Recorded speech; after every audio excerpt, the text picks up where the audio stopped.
Compound ni dalam bahasa mudahnya adalah suatu keadaan di mana pihak berkuasa yang melaksanakan tanggungjawab di bawah mana-mana undang-undang yang melakukan operasi dan nampak dalam pahaman mereka adalah kesalahan akan keluarkan suatu dokumen dipanggil compound.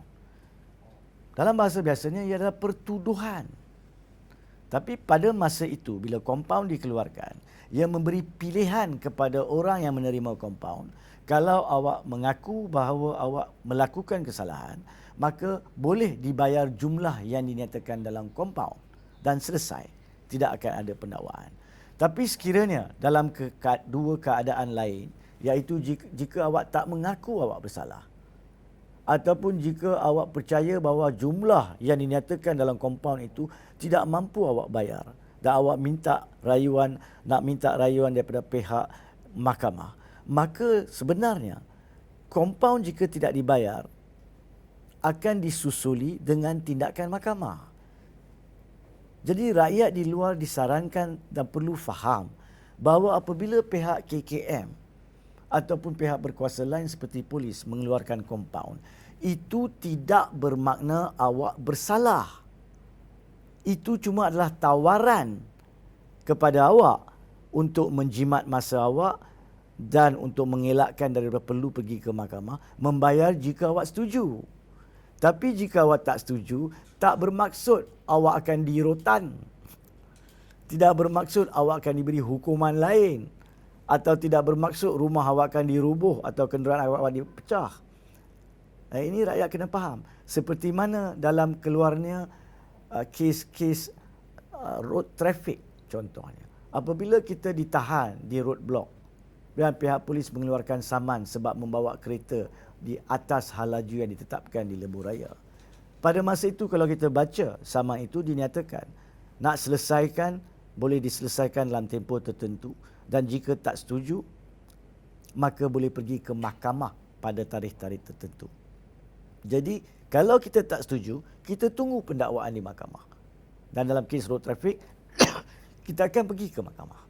Dan mahkamah akan menentukan melalui keterangan yang ditampilkan sama ada sebenar-benarnya kita salah ataupun tidak.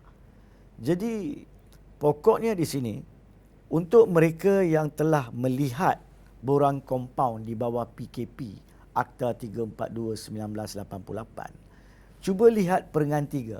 Saya sarankan mereka pergi Google contoh-contoh yang pernah di-viral oleh mereka yang menerima compound. Jelas di perengan 3 menyatakan bahawa sekiranya jumlah dalam compound tidak dibayar dalam masa yang dinyatakan, maka pendakwaan akan menyusul kemudian. Dalam erti kata lain, pihak berkuasa sendiri memberitahu borang compound itu bukan membuktikan awak bersalah. Ianya cuma satu pertuduhan. Seperti mana yang berlaku di Kelantan contohnya, di mana pembuka warung, penjual burger dan sebagainya dilaporkan dalam tempoh sebulan beberapa minggu yang lalu telah dikeluarkan compound yang dikatakan melampau. Ya. Jadi compound itu tidak perlu dibayar kalau kita tak setuju. Kita boleh pergi ke mahkamah. Dan kita boleh maklumkan kepada mahkamah. Sama ada yang pertama, kita tak bersalah kalau memang kita tak bersalah. Dan yang kedua, kalau kita bersalah sekalipun, kalau kita tak mampu, kita boleh minta ihsan mahkamah.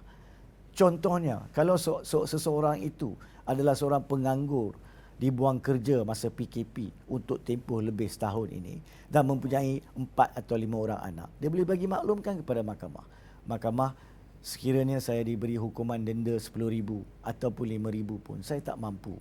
Saya memohon supaya sama ada saya diberikan hukuman alternatif, iaitu khidmat masyarakat contohnya.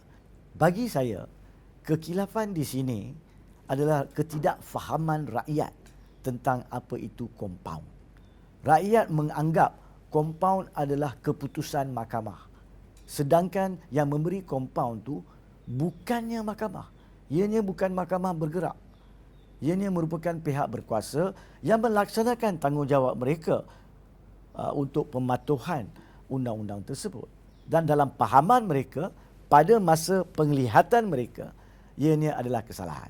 Kalau kita percaya apa yang dilihat mereka itu tidak tepat dan kita ada alasan untuk menjawab apa yang dituduh sebagai pelanggaran, maka kita harus memilih dari segi keadilan pergi ke mahkamah dengan pendakwaan dan sampaikan keterangan ini di mahkamah.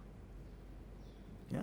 Contohnya, kalau kita disaman sekarang ini dengan PKP 3 bahawa membuka kedai selepas pukul 8 dan kita diberi kompaun tu jam 8 suku malam.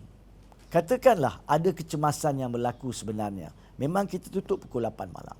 Tapi sebab ada panggilan telefon yang kita jawab contohnya, yang bercakap tentang suatu kemalangan melibatkan saudara kita, dan kita lewat keluar untuk menutup, pada masa itu pihak penguasa berada di situ, maka mungkin penjelasan itu tidak diterima oleh pihak berkuasa. Maka kita ambillah kompaun tersebut dan kita maklumkan kepada pihak berkuasa selepas itu bahawa kita akan melawan kompaun ini di mahkamah. Sebab kita tidak berniaga pun pada masa itu, kita menjawab telefon kecemasan sebelum kita tutup lewat 10 atau 15 minit itu. Jadi perkara ini, undang-undang kita undang-undang adil, cuma rakyat kena faham hak masing-masing. Dan jangan salah faham apa maksud kompaun. Kompaun bukan denda. Denda cuma boleh diberi oleh mahkamah. Kompaun oleh pihak berkuasa. Pihak berkuasa tidak mengeluarkan denda. Pihak menteri pun kena faham benda ni. Pucuk pimpinan pun kena faham benda ni. Jangan salah guna perkataan denda dengan kompaun dalam ucapan-ucapan anda.